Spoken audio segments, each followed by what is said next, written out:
So CD's kind of seeing trend.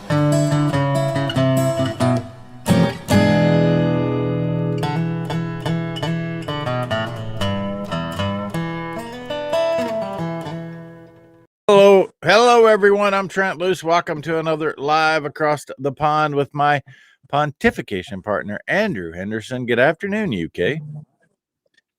Good morning, USA. And how do you think I'm going to look with no food in my belly in the next 3 to 4 weeks, folks? Famished. Famished would be a good word. Gaunt. I know that. Pardon? Gaunt, which would be the English pronunciation of our word Gant. I think a couple of weeks. It'll take a few more than a couple of weeks to make me look gaunt. Yeah. But I went into a supermarket this morning, right? Right. And I was getting some fuel, and my first comment was when I walked into the small shop that's always next to the fuel counter that has everything in it but just lower quantities of it. And I looked around the store and I said, I was the only person in there, and I said to the lady behind the counter, "You've only got half the stuff."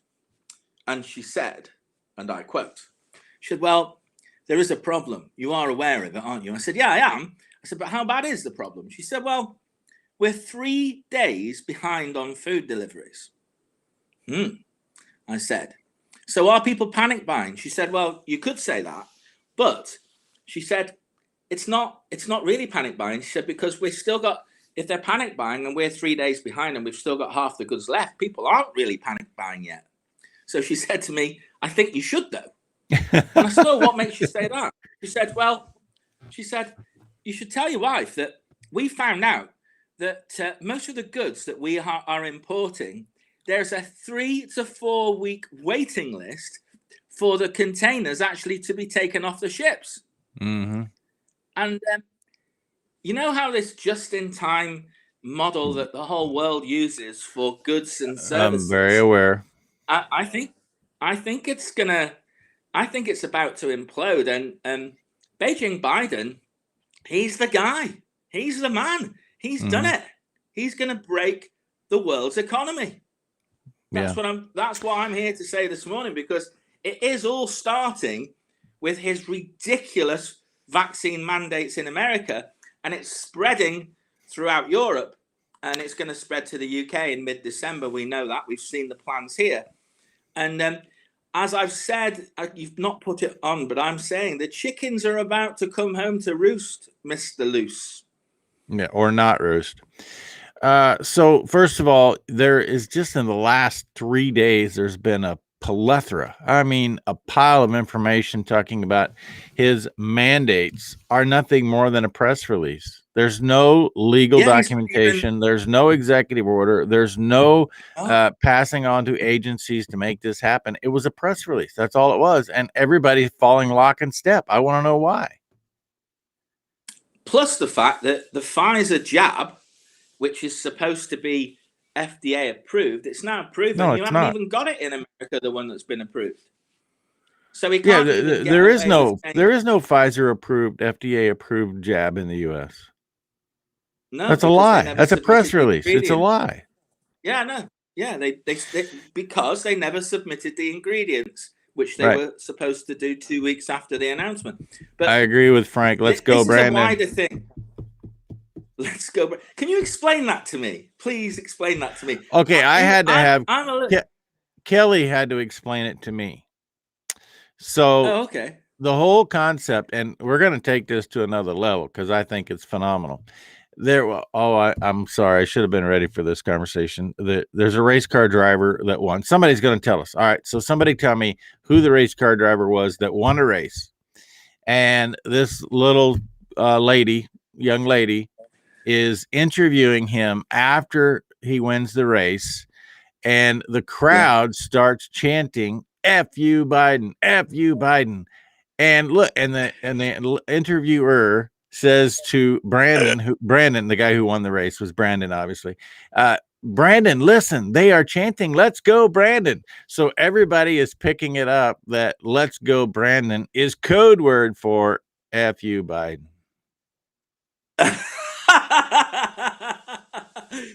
See, I didn't know that, but I've seen it everywhere. I've even seen it on the back of airline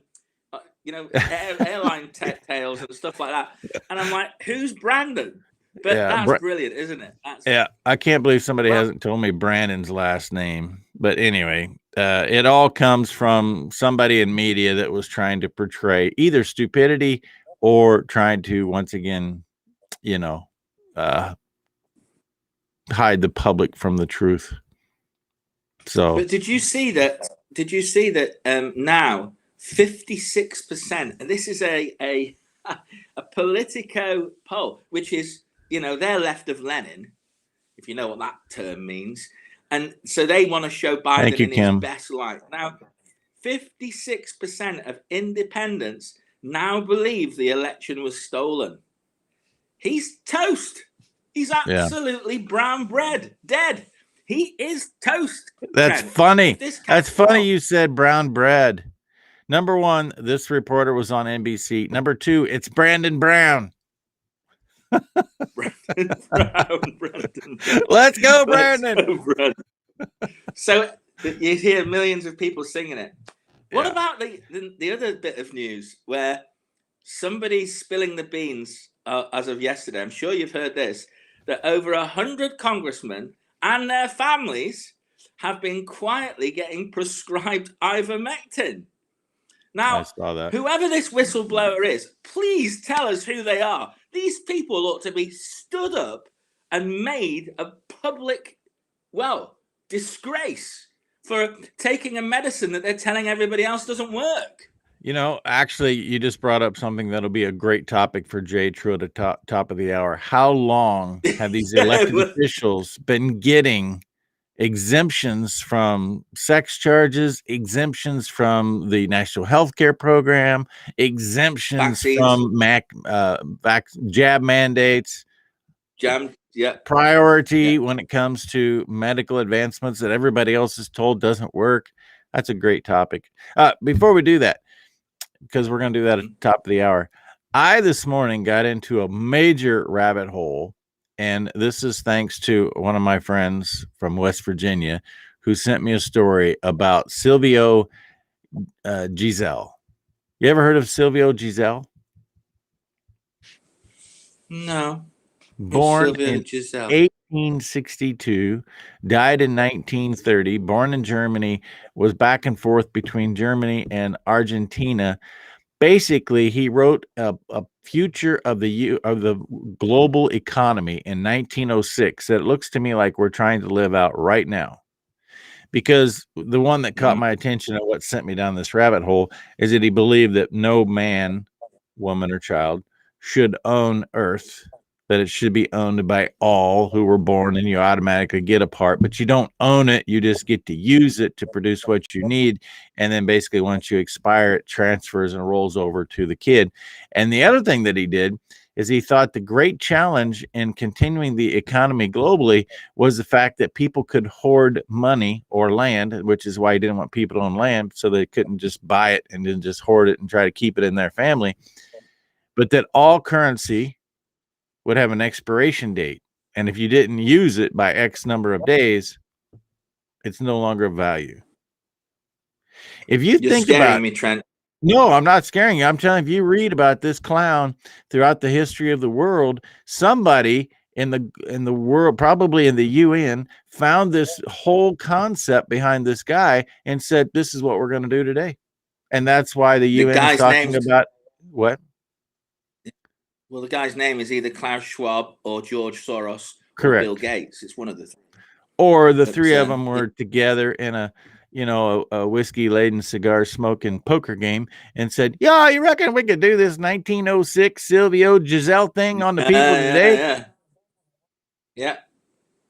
And that's how stupid these sort of things are, that these people with more money than sense think that they are more powerful than they really are. Unfortunately, though, this time they seem to have been kicking the ball rather a long way to their destiny. And I'm still very concerned that we've got a lot of work to put it right. And I'm guaranteeing you that Amanda Radke, it's hard to say that she's right, but I guarantee you she's right. That is what led to that whole concept of everybody talking about Build Back Better. That was the basis behind it. So Silvio Giselle, Build Back Better. 1906. Sorry, I'm swearing. Global land use plan. This Build Back Better. It. Every time I hear those three words, it's like a rotten enema.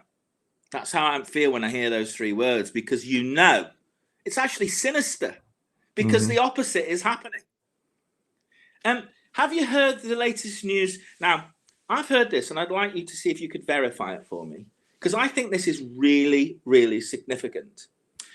Allegedly, and I'm going to use the words allegedly, last week, and I don't know what day, but there was a Delta Airlines flight where the captain had to he was supposed to take 2 days off after he had his second jab, but because of the roster not allowing him, so they didn't cancel flights, Delta forced this guy to fly, and allegedly he's died. He's actually died during the flight, and the co-pilot has landed the plane. Now, I've heard a show about this, and there's three people giving the same story, but I'd like to know, Trent, whether this is true, because I think this is fundamental. That when you look at American Airlines and Delta Airlines, the way that the route that they're going, I think people are putting their own lives in their own hands if they go with these airlines, because it's obviously dangerous when you've got cardiac issues with both Pfizer and Moderna jabs, for people to go into high pressure situations in terms of altitude, and it's obviously it's a disaster waiting to happen, Trent, frankly. The days of commercial the days of commercial flying are over. I'm just here to tell you. Why do you say that? It's like you're saying, well, they've not. What you're actually saying is because they've all conformed to the Beijing Biden edict, that they're all not. Well, not all airlines have conformed. There's one called Spirit in America. There's EasyJet here in the UK. They're saying no, we're not going to do that. So we cannot tar them all with the same brush. Can't. The days of commercial flying are over until a new plan comes along. Well, the little link at the end says it all. Yeah. The days of commercial flying aren't over. The days of these people who've committed genocide, their days are coming to be over very soon, in my opinion. But we can't tar all these people with the same brush. Oh, no, Amanda's got it again. Once they come back, they'll be federalized. It's just like land ownership. People shouldn't own airlines. They should be owned by the national system to make sure you get there properly. My mother called me last night, well, to wish me happy birthday. But then she also said that she heard about, maybe it was the same situation you're talking about, but she thought a commercial flight went down in California. I want to know if I knew anything about that, but I got a feeling it's the same thing you just shared with me.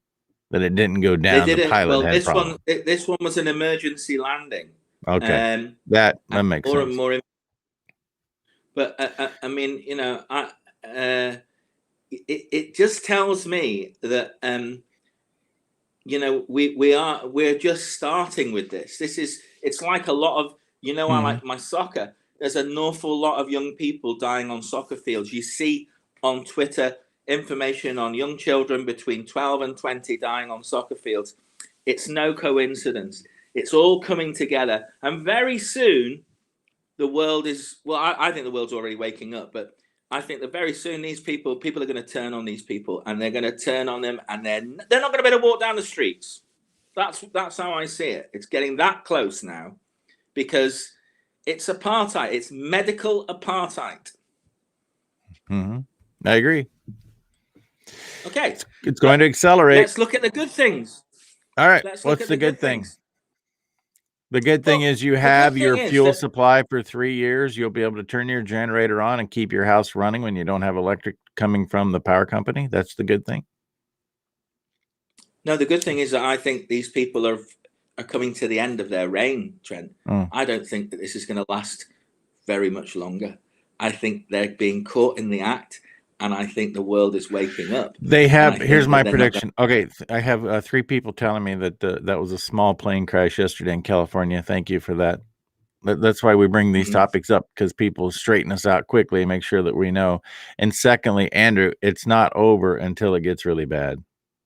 Because you are right. The genie is out of the bottle, but they're going to turn it dark to try to bury the truth before the light comes out. The sunlight is not shining. Well, I believe that we're very close to that precipice now, because people are waking up, and you know, the Italians and the French are a very good measure, because you know, they experienced the same oppression between when none of us in the world experienced it in the Second World War. The Italians and the French, they know this playbook, and they're the 2 countries that are rising up like you wouldn't believe. They're seeing it. They've seen it before, and there are still a lot of people alive there saying this is the same playbook. And I think this isn't going to last much longer, because very, very soon people aren't going to have food. And that's when things are going to change. I agree. When the back's against the wall. Regaining control for the farmer, Andrew Henderson, Trent Loos. Don't forget Jay Truitt with us on Roll Route at the top of the hour. We'll see you then.